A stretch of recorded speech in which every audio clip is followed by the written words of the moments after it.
All right, let's jump right in. We're going to talk about a field where human connection, empathy and trust, that's everything. We're talking about therapy. But what happens when you drop a totally new kind of partner into that deeply human space? Not another person, but an algorithm. Yeah, we're about to explore how artificial intelligence is set to completely remake the world of art therapy. This right here, this gets to the very heart of it. It's the core belief for art therapists everywhere, like Sato-san in Japan.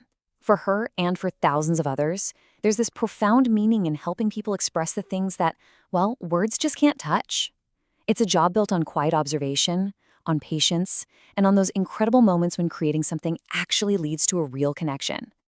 And the rewards? They're huge. I mean, imagine helping a terminally ill patient who can't even speak their fears, but they can pour them out onto a canvas. Sato-san tells a story about working with someone who painted an entire canvas completely black. And by just sitting with them and acknowledging that feeling, she helped open a door. That's the magic of this work. But behind all that magic, there's a real hidden struggle. And this struggle, it's pretty much universal. Therapists everywhere are dealing with a lack of professional recognition, a real scarcity of resources, and all while carrying this incredibly high risk of emotional burnout.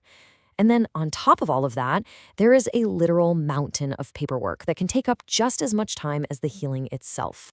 So this really isn't just one person's story. It is the global reality for a profession that is constantly, and I mean constantly, fighting for its place inside the established healthcare system. The specific challenges, they might change a bit from country to country, but that underlying theme, it's always the same. And you can really see this gap when you look across the globe. So in the UK, art therapy is a nationally recognized qualification. It's integrated right into the National Health Service. In the US, it's more of a patchwork quilt. The status changes depending on the state, but then you look at Japan and it's still a private certification with no national license, no insurance coverage. That makes it so much harder to be seen as a formal part of the medical team. So here's the crucial point. You have this massive gap.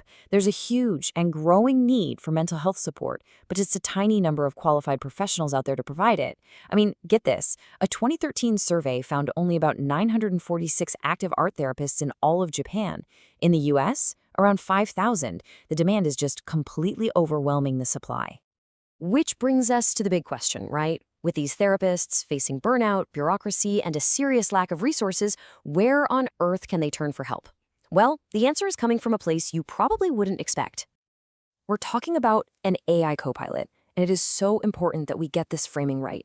This is not about replacing the therapist, not at all. It's about giving them an incredibly powerful assistant, a partner that handles all the grunt work so the human can focus on what only a human can do. So what exactly is an AI copilot in this context? Well, think of it like this. It's a tool that can analyze patterns, automate all those tedious tasks, and even pull out insights from data that a human might miss, all while staying in the background. Its entire job is to free up the therapist to be more present, more empathetic, and ultimately more effective. And this isn't some far-off futuristic concept. AI can plug into the entire therapy workflow, from the very first assessment all the way to the final reporting. But there's one area where its impact is going to be felt almost immediately. And that, of course, is the paperwork, the documentation. For so many therapists, this is the single most time-consuming, soul-crushing part of the job. It's absolutely essential for tracking progress, sure, but every minute spent on it is a minute spent away from clients. The potential impact here is staggering. AI tools that can listen to a session summary and automatically generate a structured report, they could cut documentation time by up to 75%. Just stop and imagine what a therapist could do with all that time back. That means more clients, more research, or maybe just more time to recharge and avoid that burnout we talked about. This is what creates the perfect partnership. The human brings the empathy, the intuition, the ethical judgment, all the things you need to build trust. The AI handles the pattern recognition, the data analysis, the raw number crunching to provide insights. See? They aren't competing. They are perfect complements to each other. But this goes way beyond just making things more efficient. Generative AI is also opening up completely new ways to do therapy. For example, there's this incredible project by Care Yaya called Pocket Picasso. It allows terminally ill patients who might not have the physical strength to paint anymore to create art just by describing their ideas. It literally gives a creative voice back to those who've lost the ability to create with their own hands. So this fusion of human empathy and AI efficiency, it isn't just about solving old problems. It's creating entirely new frontiers. We're witnessing the birth of new business models and new ways to deliver care that were, frankly, just impossible before. And you better believe there is a massive opportunity here. The market for online art therapy platforms alone is projected to hit over $3 billion by 2025. This technology is unlocking some serious economic potential, and investors are paying attention. So what does this actually look like in the real world? Well, it looks like online platforms that just erase geographical borders. It's analytical tools that give hospitals powerful data. It's self-help apps that put daily wellness right in your pocket. And it's even AI-driven corporate training to help boost team creativity. All right, so where is all this headed? Let's take a little peek into the not-so-distant future of what art therapy could become.